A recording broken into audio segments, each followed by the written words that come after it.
ભોજન જ ઔષધિ છે। દરેક વૃદ્ધોએ 70 વર્ષ પછી આ 7 વસ્તુઓ જરૂર ખાવી જોઈએ। નમસ્કાર મિત્રો, જય શ્રી કૃષ્ણ, રાધે રાધે, હર હર મહાદેવ। મિત્રો, અમારી ગુજ્જુ હેલ્થ ગુરુ યુટ્યુબ ચેનલમાં આપનું સ્વાગત છે। આપણે જેવું ખાઈએ તેવા બની જઈએ, આ કહેવત બિલકુલ સાચી છે। ખાસ કરીને જ્યારે ઉંમર વધવા લાગે, 70 વર્ષની ઉંમર પાર કર્યા પછી શરીરની કાર્યપ્રણાલી ધીમી પડવા લાગે છે, રોગ પ્રતિરોધક ક્ષમતા ઘટે છે અને હાડકાં, સ્નાયુઓ અને પાચન તંત્રમાં પણ નબળાઈ આવી શકે છે। આવા સમયે સાચું ભોજન જ સૌથી મોટો આધાર બની શકે છે। દવાઓ પર નિર્ભર રહેવાને બદલે જો આપણે આપણા ખોરાકને ઔષધિ તરીકે અપનાવીએ તો આપણે ન માત્ર સ્વસ્થ રહી શકીએ, પરંતુ જીવનની ગુણવત્તા પણ સુધારી શકીએ। આજે આ વિડીયોમાં અમે તમને 70 વર્ષની ઉંમર પછી જરૂર ખાવા યોગ્ય 7 મુખ્ય ખાદ્ય પદાર્થો વિશે જણાવીશું, જે શરીર માટે ઔષધિની જેમ કામ કરે છે। વિડીયોમાં આગળ વધતા પહેલાં મિત્રો, તમને એક નાની વિનંતી છે કે જો વિડીયો ગમે તો આ વિડીયોને લાઇક, શેર અને ચેનલને સબસ્ક્રાઇબ જરૂર કરો અને કોમેન્ટમાં જય માં લક્ષ્મીની હાજરી જરૂર નોંધાવો।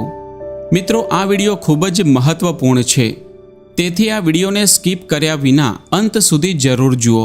ચાલો વિડીયો શરૂ કરીએ। નંબર 1, દૂધ અને દૂધના ઉત્પાદનો, મિલ્ક એન્ડ ડેરી પ્રોડક્ટ્સ। 70 વર્ષની ઉંમર પછી કેલ્શિયમની ઉણપ સામાન્ય બની જાય છે, જેનાથી હાડકાં નબળા પડવા લાગે છે અને ઓસ્ટિયોપોરોસિસ, હાડકાંનું નાજુક થવું જેવી સમસ્યાઓ થઈ શકે છે। દૂધ, દહીં, પનીર અને છાશ જેવા ડેરી ઉત્પાદનોમાં માત્ર કેલ્શિયમ જ નહીં, પરંતુ વિટામિન ડી, પ્રોટીન અને ફોસ્ફરસ પણ પુષ્કળ પ્રમાણમાં હોય છે, જે હાડકાંને મજબૂત રાખવામાં મદદ કરે છે। કેવી રીતે લેવું? દિવસમાં 1 ગ્લાસ ગરમ દૂધ જરૂર પીવું। ઘરે બનાવેલું દહીં રોજ ભોજનમાં સામેલ કરો। પનીરને હળવી શાકભાજીમાં મિક્સ કરીને લો। નોંધ: જો કોઈને લેક્ટોઝ ઇન્ટોલરન્સ હોય તો બદામ કે સોયા દૂધ જેવા પ્લાન્ટ બેઝડ દૂધનો વિકલ્પ અપનાવી શકાય। નંબર 2, મેવા અને બીજ, નટ્સ એન્ડ સીડ્સ। મિત્રો, વધતી ઉંમરમાં હૃદયની સ્વાસ્થ્ય અને મગજની કાર્યક્ષમતા જાળવવી અત્યંત જરૂરી છે।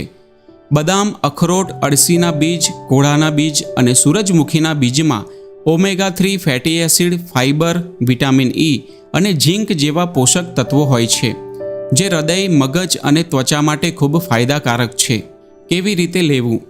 સવારે પલાળેલા 5-6 બદામ અને 1 અખરોટ જરૂર ખાઓ। અળસી અને કોળાના બીજને સલાડ કે ખીરમાં મિક્સ કરીને લો। તલના લાડુ પણ સારો વિકલ્પ છે। મિત્રો, જો તમે હજુ સુધી આ વિડીયોને લાઇક નથી કર્યો તો વિડીયોને લાઇક કરો, શેર કરો અને જો ચેનલ પર નવા હો તો ચેનલને સબસ્ક્રાઇબ જરૂર કરો। નંબર 3, લીલી પાંદડીવાળી શાકભાજીઓ, ગ્રીન લીફી વેજીટેબલ્સ। 70 વર્ષની ઉંમરે શરીરને આયર્ન, ફાઇબર, કેલ્શિયમ અને એન્ટીઓક્સિડન્ટ્સની ખૂબ જરૂર હોય છે, જે પાલક, મેથી, સરસવ, બથુઆ અને સહજનના પાંદડાઓમાં પુષ્કળ માત્રામાં મળે છે। કબજિયાત અને પાચન સમસ્યાઓમાં રાહત, લોહીની ઉણપથી બચાવ, હાડકાંને મજબૂતી। કેવી રીતે લેવું? અઠવાડિયામાં 3-4 વખત લીલી શાકભાજીઓ જરૂર ખાઓ। પાલકનું સૂપ કે સહજનના પાંદડાનો શોરબો ખૂબ ફાયદાકારક છે। નંબર 4, ફળો, ખાસ કરીને મોસમી ફળો, સિઝનલ ફ્રૂટ્સ। ફળો વિટામિન, મિનરલ્સ અને કુદરતી શર્કરાનો સારો સ્ત્રોત છે, જે વૃદ્ધો માટે શક્તિ અને રોગ પ્રતિરોધક ક્ષમતા વધારવામાં મદદરૂપ છે। પપૈયું, કેળું, સફરજન, જામફળ, નારંગી, કીવી અને જાંબુ જેવા ફળો ખૂબ ફાયદાકારક છે। કેવી રીતે લેવું? નાસ્તામાં કે સાંજની ભૂખમાં ફળો ખાઓ। જ્યુસને બદલે આખું ફળ ખાવું વધુ સારું, કારણ કે તેમાં ફાઇબર વધુ હોય છે। મિત્રો, તમે આ વિડીયો ક્યાંથી જોઈ રહ્યા છો અને તમને આ વિડીયો કેવો લાગી રહ્યો છે, અમને કોમેન્ટમાં જરૂર જણાવો। નોંધ: ડાયાબિટીસના દર્દીઓએ વધુ મીઠા ફળો જેમ કે કેરી કે દ્રાક્ષ મર્યાદિત માત્રામાં લેવા। નંબર 5, આખા અનાજ અને જાડા અનાજ, હોલ ગ્રેન્સ એન્ડ મિલેટ્સ। મિત્રો, 70 વર્ષની ઉંમર પછી રિફાઇન્ડ વસ્તુઓ જેમ કે મેદો કે પોલિશ્ડ ચોખાથી દૂર રહેવું જોઈએ। તેના બદલે જવ, બાજરી, રાગી, જુવાર અને બ્રાઉન રાઈસ જેવા જાડા અનાજ પચવામાં સરળ હોય છે અને શરીરને જરૂરી ફાઇબર, આયર્ન અને મેગ્નેશિયમ આપે છે।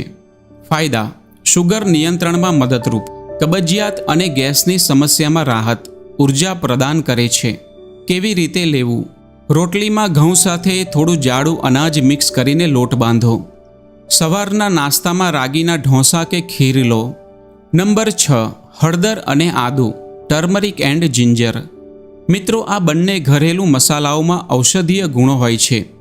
હળદરમાં કર્ક્યુમિન નામનું તત્વ હોય છે જે સોજા વિરોધી અને એન્ટીઓક્સિડન્ટ ગુણોથી ભરપૂર છે. આદુ પાચન સુધારે છે, સોજો ઘટાડે છે અને શરદી ઉધરસમાં રાહત આપે છે. કેવી રીતે લેવું? દૂધમાં હળદર નાખીને પીવો, એટલે કે ગોલ્ડન મિલ્ક. સવારે આદુનો નાનો ટુકડો મધ સાથે લો. શાકભાજી અને દાળમાં તેનો નિયમિત ઉપયોગ કરો. નંબર 7, દાળો અને અંકુરિત અનાજ, પલ્સીસ એન્ડ સ્પ્રાઉટ્સ. મિત્રો, પ્રોટીન શરીરની મરમ્મત અને સ્નાયુઓ માટે ખૂબ જરૂરી છે અને દાળો તેનો શ્રેષ્ઠ સ્ત્રોત છે. ચણા, મગ, મસૂર, રાજમા, ઉડદ જેવી દાળોમાં પુષ્કળ પ્રોટીન, આયર્ન અને ફાઇબર હોય છે. અંકુરિત અનાજમાં એન્ઝાઇમ્સનું પ્રમાણ વધે છે, જેનાથી પોષક તત્વોનું શોષણ વધુ સારું થાય છે. કેવી રીતે લેવું? રોજ બપોરે કે રાતના ભોજનમાં 1 વાટકી દાળ જરૂર સામેલ કરો. નાસ્તામાં મગ કે ચણાના અંકુરિત અનાજમાં લીંબુ અને હળવો મસાલો નાખીને ખાઓ. જરૂરી સૂચનો: ખૂબ પાણી પીવો. ઉંમર વધવાથી તરસ ઓછી લાગે છે, પરંતુ શરીરને પાણીની જરૂરિયાત એટલી જ રહે છે. મિત્રો, જો તમે વિડીયોને લાઇક નથી કર્યો તો એક લાઇક જરૂર કરો. તમારું એક લાઇક અમને ખૂબ પ્રેરણા આપે છે. ઓછું તેલ, ઓછું મીઠું અને ઓછી ખાંડવાળું ભોજન અપનાવો. ઘરે બનાવેલું તાજું ભોજન ખાઓ. પેક્ડ અને પ્રોસેસ્ડ ફૂડથી દૂર રહો. હળવી કસરત, યોગ કે ચાલવાને જીવનનો ભાગ બનાવો.